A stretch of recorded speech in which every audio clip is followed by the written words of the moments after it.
The red zone issues for Texas, they're a serious matter at this point. I think that's you could, if you want to, throw it in there and say, honestly, Texas' inability to score in the red zone cost them the Texas-Oklahoma game. If you want to just simplify it and just say, you know what, honestly, if they just cashed in the red zone, they had a goal line opportunity, 4 tries, couldn't get in there, got a turnover on downs. And then the interception in the red zone, too, was crucial. And so you came away with 0 points 2 times you were there in the red zone. Yeah. I mean, you could argue that's the game in a nutshell. 4-point game, yeah. And that's a big, by the way, that's something that's been plaguing this team all season. Honestly, I think they're connected. I think the opening script issues, Longhorn fans want that solved because the opening script hasn't been as sexy and hasn't been as prolific and productive as Sark's first 2 years. The opening script was great, but this team is now one of the top 10 teams in second half scoring and fourth quarter scoring. But I think the red zone issues and the opening script issues are related, and here's why. I think they're kind of post-Bijan and Rojo issues that probably would have been issues earlier, but Bijan and Rojo cover that up. Right? The opening script, I always say, Sark's opening script in the first 2 years, they were Tarantino-esque. I mean, they were amazing scripts. Everybody's talking about, his opening scripts are amazing. It's one of the best opening scripts in the country. Yeah, but opening scripts are easy when you have A-listers acting in your script, right? When you got Denzel, when you got Tom Hanks, it's an easier script to write for those A-list actors. I think when you had Bijan and Rojo, maybe it was easier in terms of defining who you are and your identity. And your opening game plan, your opening script is usually about what's your identity, how you're trying to set the tone, who are you? And for Texas, sometimes I think they struggle about who they are, even though they have a lot of weapons. I think Sark struggles about who this team is and what they want to be in terms of the identity of it. And I also think in the red zone, that's when your identity also needs to show itself, right? If you're a power team, you're a physical team, then down there in the red zone, that's when you assert yourself. Texas has a tough time, in my opinion, in the red zone and with the opening script, because I think there are post-Bijan and Rojo issues that we kind of took for granted in Sark's first 2 years because those guys were so amazing. In the red zone, it was easy. Find a way to get the ball to Bijan and Rojo. Opening script, easy. Half of that damn script's going to Bijan and Rojo. Right. Well, in this game, you had 2 plays, right? You threw a pass to Xavier Worthy and went for a loss of 2 yards because, again, Jatavian Sanders missed a block on the little quick screen, and then the next pass was intercepted by Gentry Williams on the next play. You said you were going to document how that play came about, why you thought Brett Venables and his team schemed it up, knew what was coming. Yep, I'll get into that. We'll get into that coming up behind the burnt orange curtain. But you're right about that. The red zone was brutal. Now, I will say when the goal line stand, because somebody said, was that schematic or was that, issues? Was it scheme-wise or play calling? Look, I mean, you've got, 2,000 pounds of mass trying to push to get a yard with the running back right now who leads the nation in rushing behind it. Big humans, right? I mean, you should be able to get a yard. I mean, Jonathan Brooks now 726 yards, trails only Troy's running back Kamani Vidal for rushing yards. So you've got the second leading rusher in the nation. Oh, he's top 5 in almost every category. Rushing Ross. So I know you can, because they went jumbo, and this is the first time we've seen Tavondre Sweat in the game, along with Byron Murphy. So they went super jumbo, ran the same play twice essentially, and then did one to the perimeter. Then came back with a 4th down pass. Yeah, it was arrogant, and I'm not mad about him being arrogant about it. Your mantra is big humans. You recruit them. All right, you got the biggest offensive line in the Big 12. You have a big thing about mass humans, Pancake Factory. So paying good money for them. Shout out to the BMDs. So this is your thing. The reason you go up there with that game plan, with Tavondre Sweat, with Byron Murphy, because you're telling everybody in the stadium and everybody watching, you know where we're going. You just can't stop all this mass and all this girth coming right at you. You ain't got a chance. And that's what it is. And they stopped you. They stopped you 4 times in a row in the goal line. And that's when you argue, well, aren't you a very creative, innovative mind? Couldn't you have found a way to scheme defenders out of the box rather than just say, you know what? We're going to play bully ball because that's who we are. He was trying to make a statement. He was trying to make a statement. And start of the 4th quarter. Oklahoma made a statement. What they did was, since you were so predictable, because you ran behind the jumbos every time. You ran behind Sweat. You ran behind Murphy every time. They just came right off the butt of those guys as lead blockers. Right when the lead blocker went to the second level, go watch OU defenders. They come right off his butt. You can tell they were coached on it. Let him go to the second level, and then we coming right off his butt because that's where the ball carrier is going to be. Yep. And they did it. They did it 3 times in a row.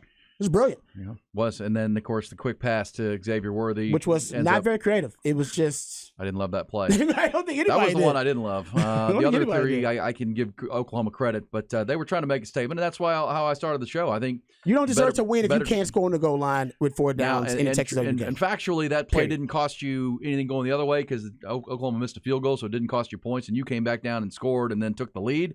But, yes, the goal line and the red zone offense. Because, I mean, the interception by Quinn, the first time you got in the red zone, that one was equally problematic. Yeah. Because by the way, Billy Bowman, number 2, played a great game. Mm-hmm. Big hit, forces the turnover. Quinn kind of forced it, a little bit of a high throw, and that's another part of the bad fortune for Texas. Your All-American tight end wasn't healthy.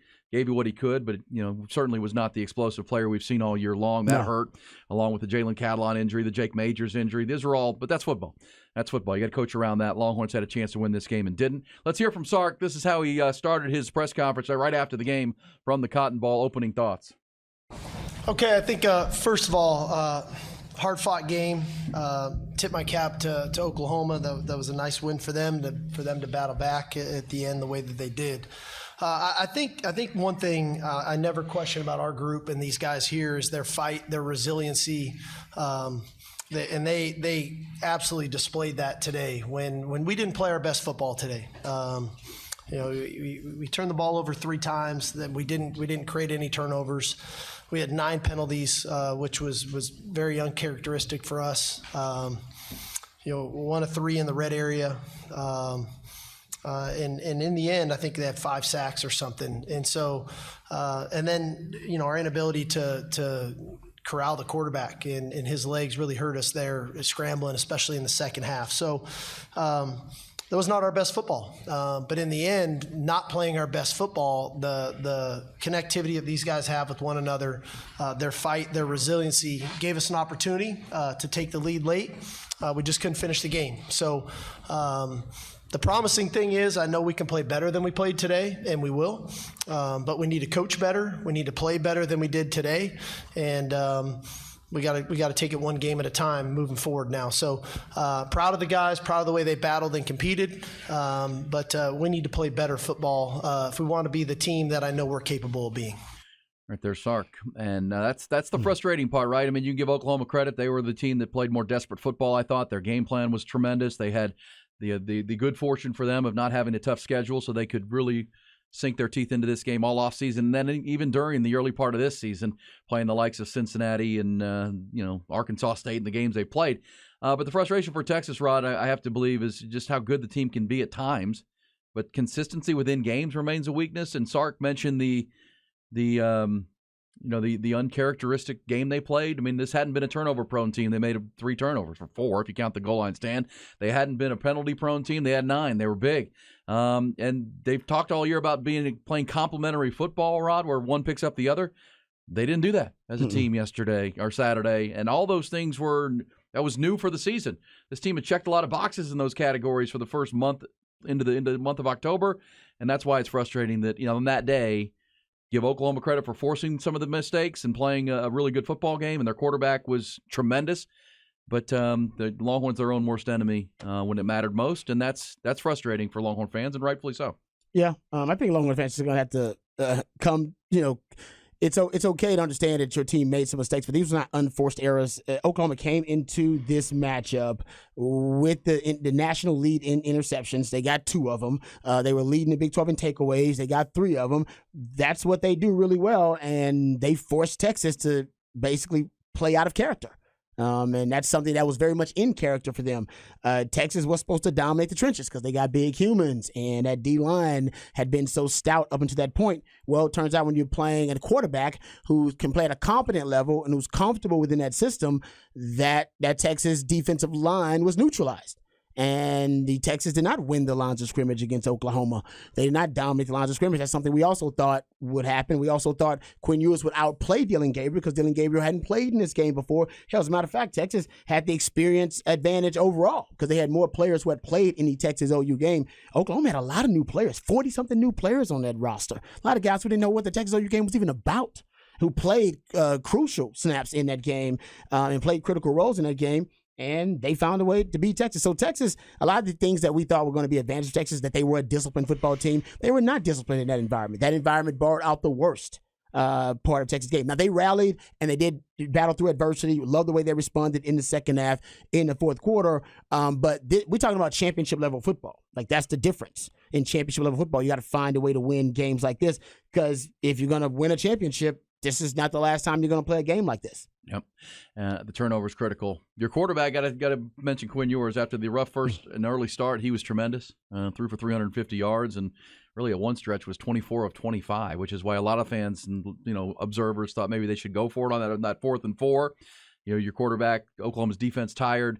Your quarterback has been razor sharp since their early struggles. He's starting to see the field.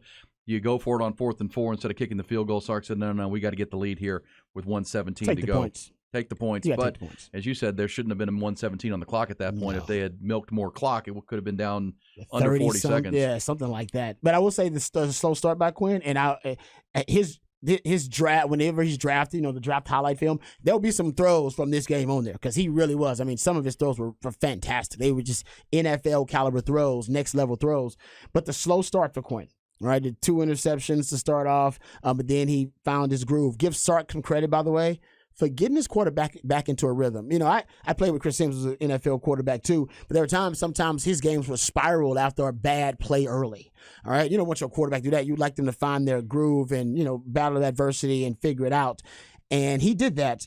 But the slow start, remember what I said all last week, that if you can show Quinn something on the field that he has not seen on film and Sark has not prepared him for, he will have a slow start. That's been the case so far this season. Sark even talked about it versus Rice in Wyoming. He didn't say that directly, but based on context clues, we hypothesized those are the 2 games that he said 2 teams gave us a look on the field that we didn't prepare for and we didn't see on film. I'm assuming those were the 2 games because those were the slow starts for Quinn. And the Alabama game, he had a fast start, but we know they prepped well for Alabama probably for months. This game, Xavier Worthy said in the postgame, so did Jonathan Brooks. They both said, yeah, they gave us a look on the field that we did not prepare for, we didn't see for on film. Boom. And by the way, we knew that was going to happen because E played the sound for y'all of Colt McCoy saying last week, oh, yeah, Brent Venables, every time you play that guy, he's going to give you a different look than what you prepared for, something you didn't see on film. They did that. That's why Quinn started slow. So give Brent Venables some credit because he knew I got to give him something early on that he hasn't seen. If I do that, then Quinn will struggle early. But the maturity factor is he did find his way. That will, but then you also give credit to your own coach who got you back in it with some ballsy calls of his own, right? 4th down goes and fake punts. And it was a heck of a ball game. I'll say this. Another place where I will, throw the criticism flag is, okay, after you didn't milk the clock enough, you kicked the field goal, you took the points, fine with it. When Oklahoma went 55 yards on their first 3 plays of that drive, which they did, and it was almost too easy. Like 20-some seconds it took them. Yeah, something like that. And they went from the 25-yard line to their own 20, to Texas's 20 in 3 plays. Yeah. At that point, I think Sark should have called a timeout. I think he should have taken one of his timeouts and said, okay, guys, we've now given up the field goal, essentially. We're gonna concede the field goal. Yeah. But we're not giving up overtime. Agreed. We're not giving up overtime. At that point, call timeout. All right, PK, let's rally the troops here. Let's change up. I understand maybe playing a little prevent defense and nobody behind us from their 25. Now they're on our 20. Now we've got to defend 20 yards. They don't have a timeout. This is where I would like to see more, PK, let's get after it. Let's see if we can heat up this quarterback. Because, by the way, Rod, if you can get a sack, they don't have a timeout, all of a sudden you're forcing them to maybe kick a longer field goal, all the things. That's where I wish they had done it. Instead, they didn't. They let Oklahoma continue to go fast, and they got a pass interference call on Terrence Brooks. Yeah. That led them down inside the 5. Then we know what happened, right? You got one stop on a Dylan Gabriel rush, but then Nick Anderson, the freshman from Katy, snuck to the back of the corner of the end zone. Longhorns blew the coverage. And as you said, it was just, you saw Derek Williams communicate it. but did. didn't get heard because David Benda never looked It over. wasn't confirmed by Benda. Yeah, so as a receiver goes in motion, Derek Williams is trying to hand off the receiver to Benda. He's trying to bump the coverage over to the other side. They call rolling the coverage. And yeah, usually you just you let them know, hey man, I'm bumping the coverage. Now the coverage responsibility is yours on that side. That means you guys need to account for 1 and 2 on your side. Jaron Thompson accounted for his guy, but then you saw 2 wide open. It was a switch release. You saw 2 wide open because you saw Jaron Thompson jumping up and down because he realized he's like, you didn't get the call. You didn't get the call. But that's why. And I got to go back and look at, that's on everybody. Everybody got to be yelling that stuff when you see it. Jaron Thompson should have been like, Benda. Hey, Benda's got to look over. Yeah, Benda was just staring in the backfield. They're in Oklahoma's end zone. You can't hear anything. You can't, but you can find a way. Yeah, and you need to go over there and pat him on the butt and be like, hey, dude. Hey, we're rock and rolling this thing. So once I get to the 20-yard line, I'm calling timeout. No, I agree with you. I think that goes to game management. That's one of my 2 biggest issues with Sark in this game. He was predictable at times. Coach Steven reared his ugly head and he was being predictable at times, especially on the goal line and early on in the game. And then, game management and clock management. Frustrating. Yeah, very, very frustrating. And Dylan Gabriel played the game of his life, and they win that game. The goal is, we'll hear from Sark coming back. What about a rematch? Can you get yourself back to the game in Arlington?